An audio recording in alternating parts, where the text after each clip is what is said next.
Existem momentos que eu me sinto muito mal. Me sinto mal em ler alguns relatos para vocês aqui do nosso canal.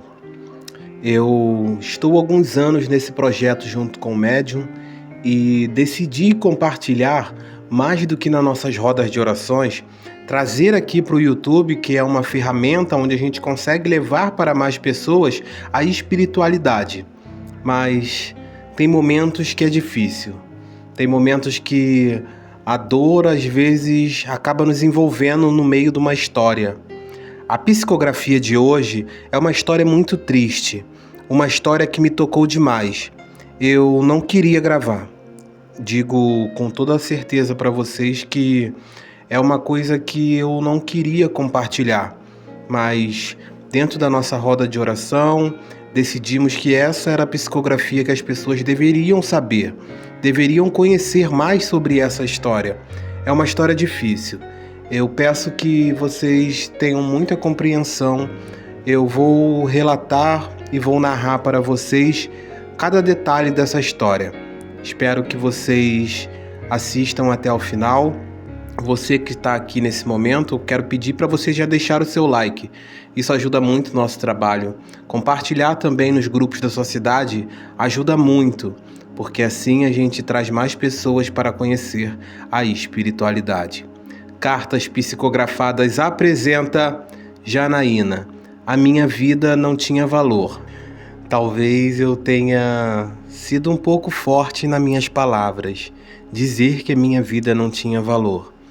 Mas foi assim que eu pedi que fosse relatada a minha história. As pessoas que estão acompanhando nesse momento, nessa roda de oração, precisam entender um pouco de o que foi que aconteceu. Eu nasci 16 de fevereiro de 2001 e desencarnei 16 de fevereiro de 2012. Isso mesmo, desencarnei no dia do meu aniversário. Algumas pessoas diriam que fatalidade, que coisa triste, olha como é que é a vida. Mas não foi uma fatalidade. Foi alguém que fez isso comigo. E quem eu jamais esperaria isso? Minha mãe.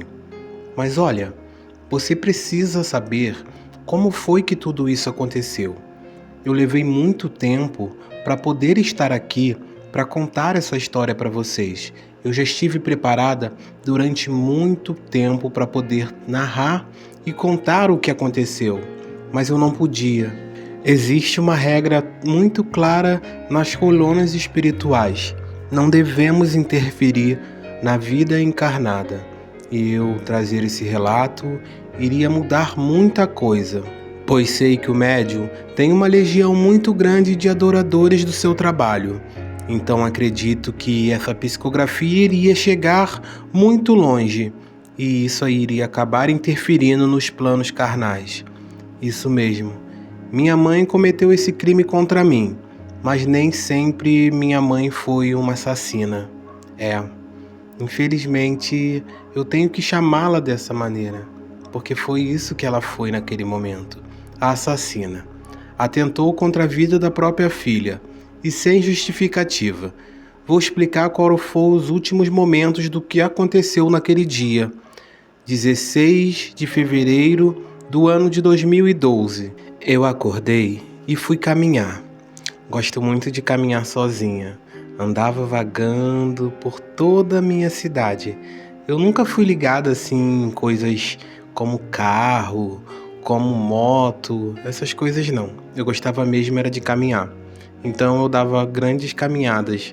Às vezes levava horas fora de casa só caminhando. Era um lugar bem tranquilo, não existia maldade. E eu também não enxergava maldade nas pessoas. Todas as pessoas eram conhecidas. Eu passava, todo mundo já me olhava. Eu era uma menina bela e muito feliz. Naquele dia, saí para caminhar normalmente. Ao voltar para minha casa, me deparei com minha mãe sentada. Minha mãe estava costurando. Cheguei para ela e falei: "Mamãe, o que você está costurando?" Ela disse para mim: "Estou costurando uma roupa para você. Vou fazer uma roupa bem bonita para você. Você vai usar ela e é capaz de você nem querer mais tirá-la."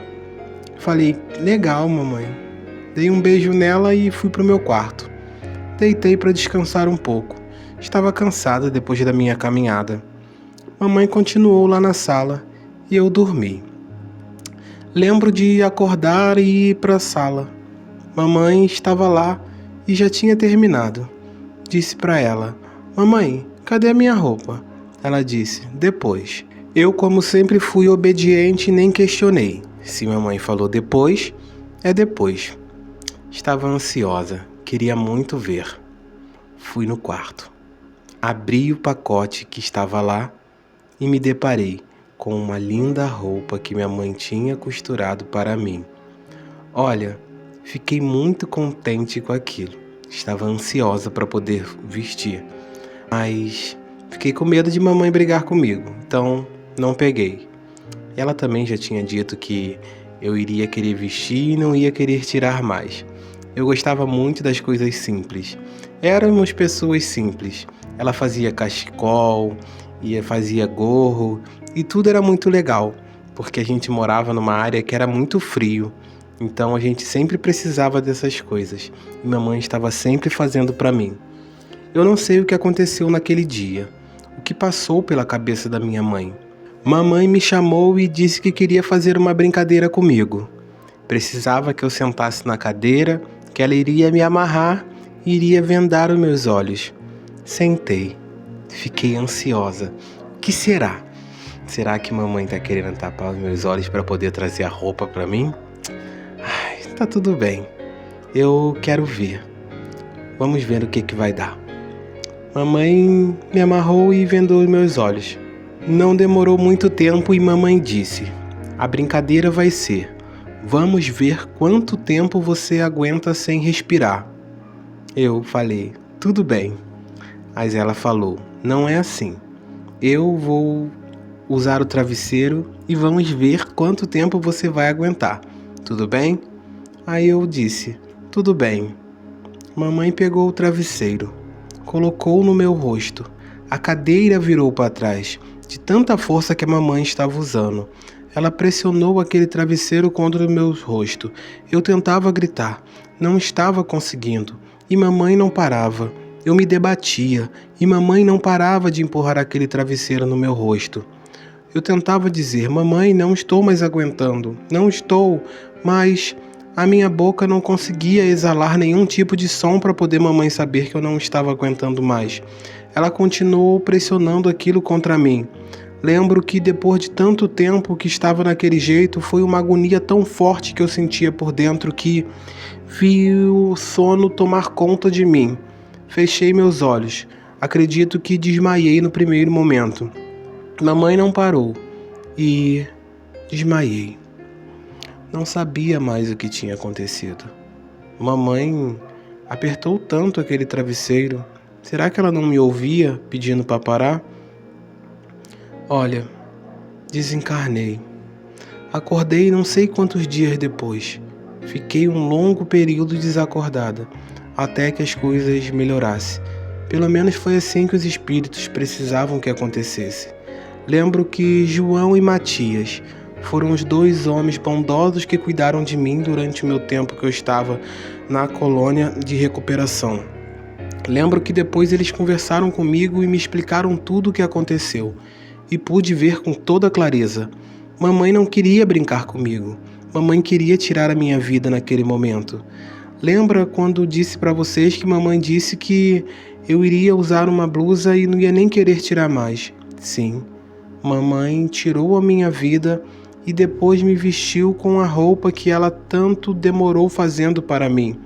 Aquela roupa seria o meu presente de morte. Sim, a mamãe foi a mensageira da morte naquele dia. Eu demorei muito para poder entender. Não sei por que ela fez isso. Não sei quais foram os motivos que levaram ela a fazer isso. Eu era uma boa filha. Não fazia nada de errado. Obedecia, arrumava a casa, fazia tudo o que mamãe pedia. Eu não sei por que ela teve coragem de fazer isso comigo. Mas o pior disso tudo é que logo depois dela fazer isso, mamãe enterrou o meu corpo num lugar onde ninguém iria encontrar. Ela não teve nenhum tipo de remorso. Esse era o plano dela. Fazer uma roupa, me vestir, me matar. Eu acho que esse foi um desejo que ela construiu dentro dela. Não sei por quanto tempo mamãe planejava isso, mas descobri desse lado que isso estava predestinado a acontecer. Ela já tinha parado para pensar e bolado esse plano por muito tempo. Só eu que não sabia. Olha, não sei por que isso tinha que acontecer.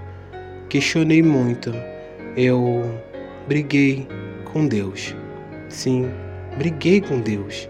Falei muita coisa para Ele depois que eu vim para cá.